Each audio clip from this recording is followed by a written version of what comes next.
இந்த வீடியோவை வழங்குவோர் ஆரோக்கியா இயற்கை வைத்திய ஆலயம், இப்போது மதுரையில் அண்ட் பீரோல் ஸ்டுடியோஸ் பிரைவேட் லிமிடெட்.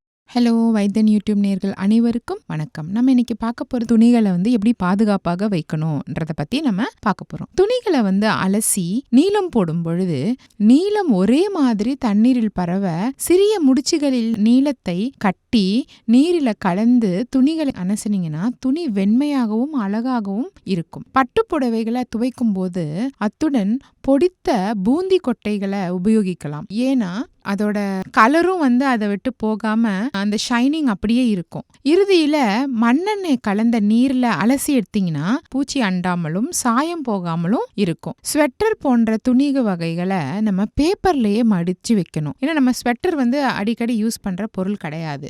அந்த மாதிரியான வகையான துணிகளை நம்ம பேப்பர்ல சுத்தி வச்சீங்கன்னா பூச்சி வாசனை வரும் இல்லையா, அதுல இருந்து நம்ம விடுபடலாம். அது மாதிரி எல்லா துணிகளையும் நம்ம கரெக்டா துவைத்து அதை மடிச்சு அப்பப்போ எடுத்து நம்ம மாத்திக்கிட்டே இருக்கணும். அதே மாதிரி சில பட்டுப்புடவைலாம் நம்ம யூஸ் பண்ணவே மாட்டோம். ஏதாவது பண்டிகை காலங்கள்லையோ இல்லை வீட்டில் ஃபங்க்ஷன் விசேஷங்கள் நடக்கும் பொழுதோ நம்ம யூஸ் பண்ணுறோம்.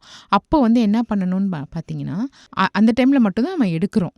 அந்த மாதிரி இருக்கும் பொழுது புடவையை விரித்து மறுபடியும் அதை மடித்து வைக்கணும். அப்படி மடித்து வைக்காமல் அப்படியே இருந்துச்சுன்னா அந்த மடிப்பு பகுதியில் துணி நஞ்சி கிளிய ஆரம்பிச்சிடும். அதனால் அப்பப்போ பட்டு புடவைங்களெல்லாம் எடுத்து மடித்து வைங்க வீட்டில்.